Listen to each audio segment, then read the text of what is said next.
Ассалому алейкум ҳамдиёрони азиз. Имрӯз 8 марти соли 2023 ҳамаи модарон бонувони Тоҷикистонро бо ин иди модар табрик муборакбод карда ба онҳо сиҳату саломатӣ бардавом ва хушбахтӣ орзу мекунам. Ва инак мо як мартибаи дигар нишон медиҳем тарзи дуруст шинондани дарахт ва дар ҳамин мисоле ки ҳозир ман мебиёрам навор дарахти нокро мо мешинонем.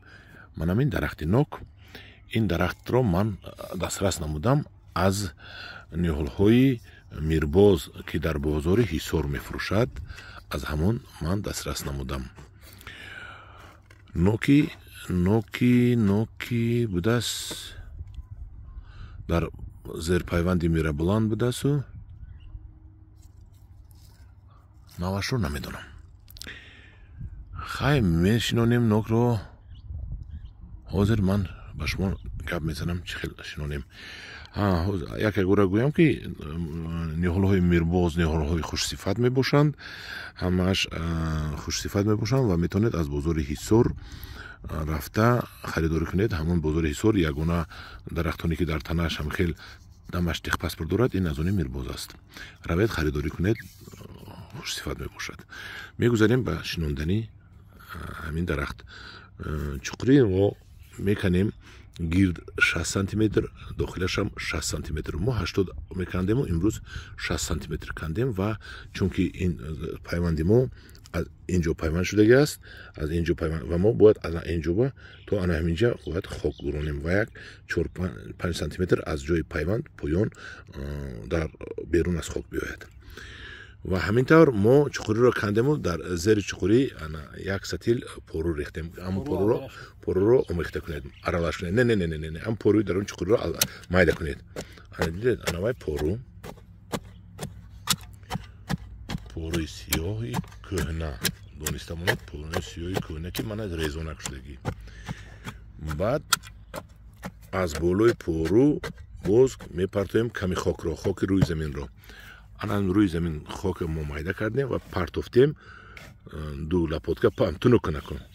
бо он мақсаде ки тунук аралаш накун, тунуку. бо он мақсаде ки ҳамин болои поруи мо замин биёяд, чунки решаи мо болои пору хоб накунад, болои замини рӯи замин гуронад, хоб равад. баъд мо як бел пору партофта 4 бел хоки рӯи заминро гиред мепартоему 1/4 омехта мекунем. пору донистамонед ки поруи сиёҳ ва поруи сиёҳ, набинед, поруи сиёҳ, поруи резонак, мана ин кӯҳна резонак пору дидед, поруи свежине омехта ки кардем, мо дохили чуқури ваямонро ниҳоламонро монда аз ҳамин хоки омехта кардаамон бехаш пур мекунем.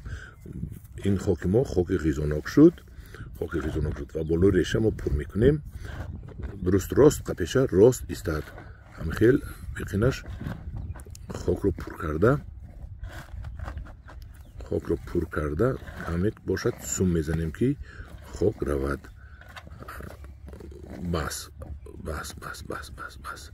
ана он тарафи ҳамвор мекунем ки об дар як тараф нашинад. вай тараф хок парто, ана ҳамин тараф ҳамвор кун. вай тарафашам камтарак хок парто, ана ҳамвор шуд. анаку аз болои ин мо боз бо мақсади он ки оянда намемон напарад, бо мақсади он ки мо вақте об диҳем ғизо зери ҳамин реша равад, аз болои ин замин боз пору мерезем.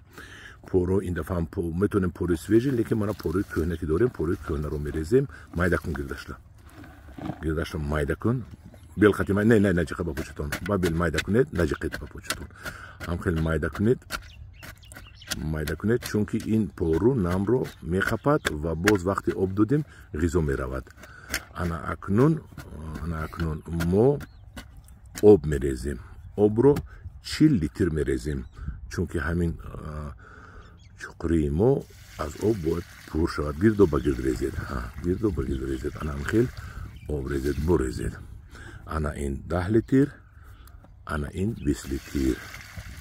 ва донед ки 40 литр мерезем. мо ҳозир ин об ки рафт бо об мерезем. ваяшро хай нишон медиҳам, ақлатон мегирифтагист ҳаматон. ваяшро чихе мерезем, ваяшро ҳам хеле мерезем.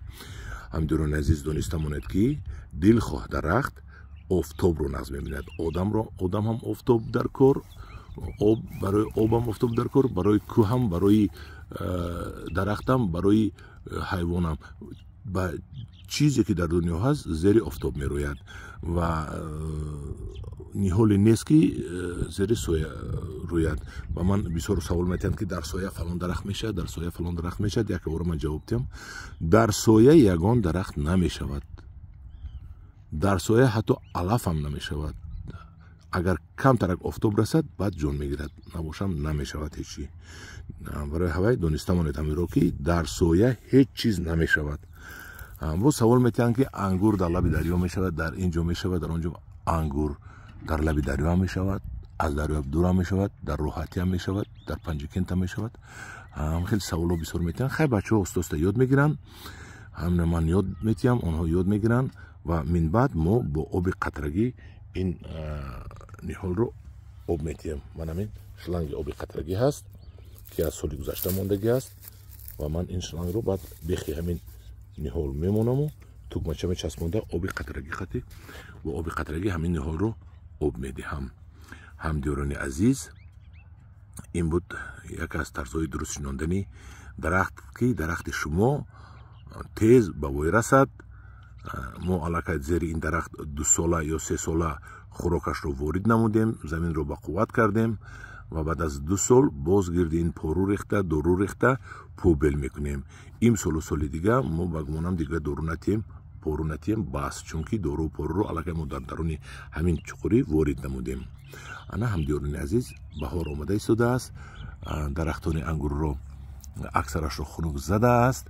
якта бародар буд дар онҷо федя мегуфт ки ангурро хунук намезадааст, лекин бародари мо федя биёяд бинад, ангурро бисёр хунук задааст.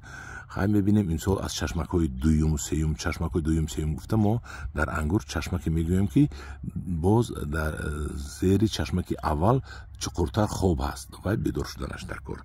мо ҳамамон ба умеди худо ҳастем. баъд худо хоҳад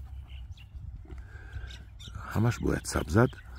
ин баҳор шумо дарахтотонро аз сабаби он ки хунукӣ бисёр омаду азоб ро дид, дар зери дарахтҳоятон моҳи апрел ва зодон бар кардан, дарахти калон бошад 1 кило мачавин партоед, ангурҳодам мачавин партоед, чунки мо ба вай қувват диҳем ки боз қувваташро барқарор кунад. ҳамдиёрони азиз, бо ҳамин дар паноҳи худо бошед, бо гурӯҳи ангур ва боғ бошед.